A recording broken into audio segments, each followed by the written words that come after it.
Hello, students. How are you all? Shall we recollect the previous part of the lesson, The Gift of Magi? Yes. Della was eager to give gift to her husband, Jim, on the Christmas Eve. She started counting the money. It was only $1.87. How did she save that money, children? Yes, by bulldozing with vegetable seller, butcher, and grocer.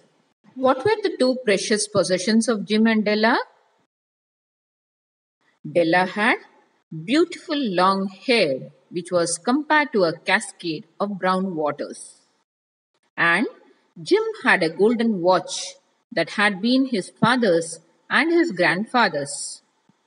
The money she had saved was not enough to purchase the gift. Shall we continue the lesson, children? Open your textbook and refer point 11 to 19. On went her old brown jacket, on went her old brown hat, with a frill of skirts and with a brilliant sparkle still in her eyes. She fluttered out the door and down the stairs to the street.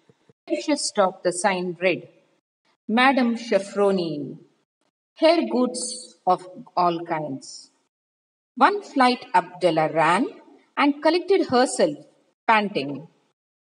Madame, large, too white, chilly, hardly looked the Chaffroni. Will you buy my hair? Asked Della. I buy hair, said Madame. Take your hat off and let's have a sight at the looks of it. Down rippled the brown cascade.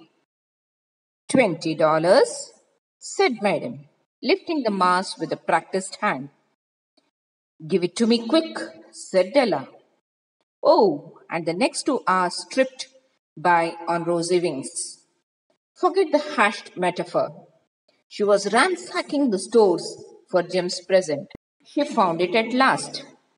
She surely had been made for Jim and no one else. There was no other like it in any of the stores, and she had turned all of them inside out. It was a platinum fob chain, simple and chaste in design, properly proclaiming its value by substance alone and not by meretricious ornamentation, as all good things should do. It was even worthy of the watch. As soon as she saw it, she knew it must be Jim's. It was like him. Quietness and value, the description applied to both. $21 they took from her for it, and she hurried home with the 87 cents. With that chain on his watch, Jim might be properly anxious about the time in any company. Grand as the watch was, he sometimes looked at it on the sly on account of the old leather strap that he used in place of a chain. Before moving on to the explanation part, children, first we'll have a glance on the difficult words. Vril, which means turn in a twisting or a spinning motion. Flutter, the act of moving back or forth. Ransacking, which means searching. Chaste, which means plain. Moving on to the explanation. When Della was depressed that she was not able to buy a gift to her husband, suddenly an idea entered into her mind. She wore an old brown jacket and old brown hat. She whirled and got down the stairs to the street. While moving in the streets, Della stopped and read, Ma Chaffroni, hair goods of all kinds. She was very excited. Excitedly, she ran and saw a lady over there. She inquires whether she would buy her hair. Madame Chaffroni agreed and asked Della to remove her hat so that she could have a glance. Her hair rippled like a brown cascade. Chaffroni lifted her hair with a practiced hand, and agreed to pay $20. Della was extremely happy. Della's hair was trimmed and she received $20. $21.87, she went on wandering in the streets to find a suitable gift to Jim. At last, she found a platinum fob chain which was simple and plain in design. The gift was even worthy of the watch. Della had to pay $21 to the shopkeeper. She returned back home with 87 cents and was eager to see Jim wearing a golden watch with a platinum fob chain. Moving on to para 20. When Della reached home, her intoxication gave way a little prudence and reason. She got out her curling irons and lighted the gas and went to work repairing the ravages made by generosity added to love, which is always a tremendous task, dear friends, a mammoth task.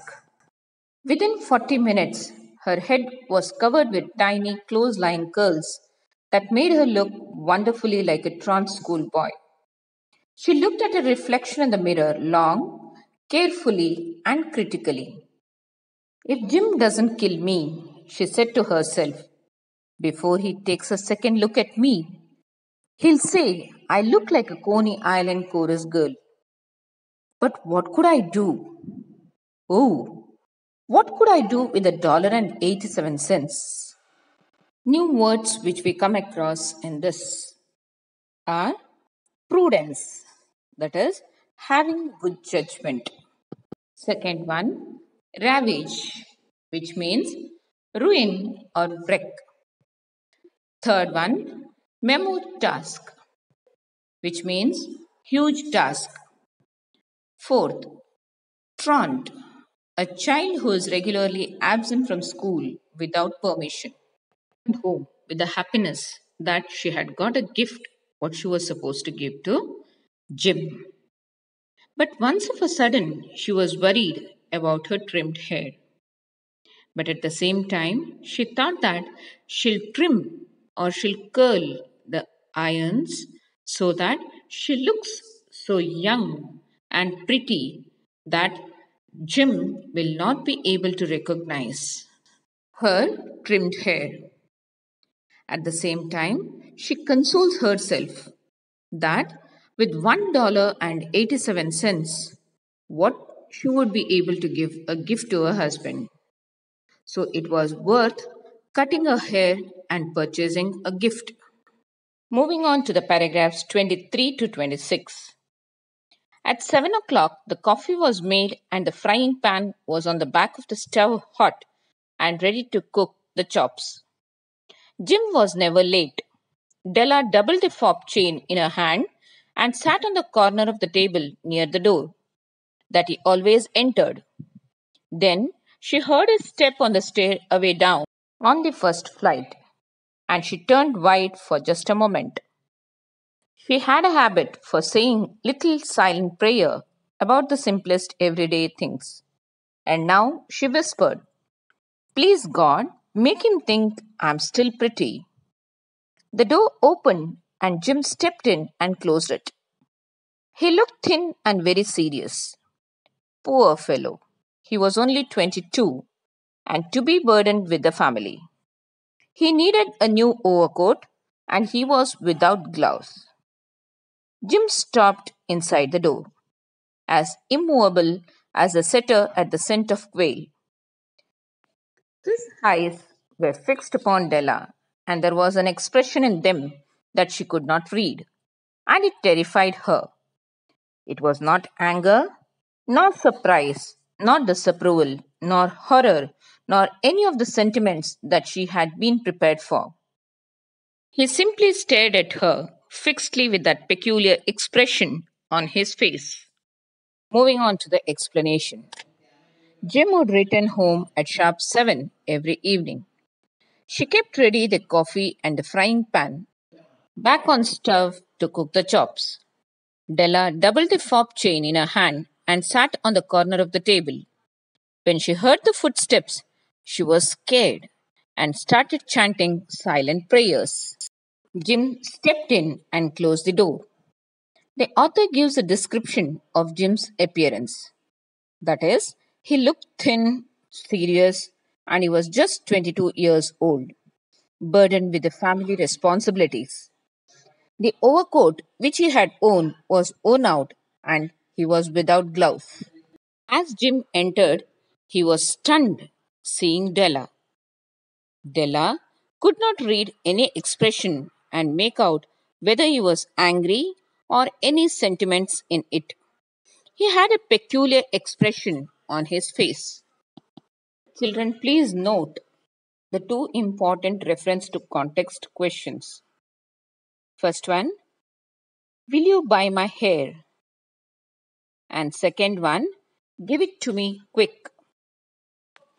Assignment of the day, children. First one, whom did Della find to sell her hair? Second one, what was the present which Della had purchased for Jim? Third one, write the meaning of the word ransack. We will continue the next part of the lesson in the next class, children. Thank you. Have a nice day.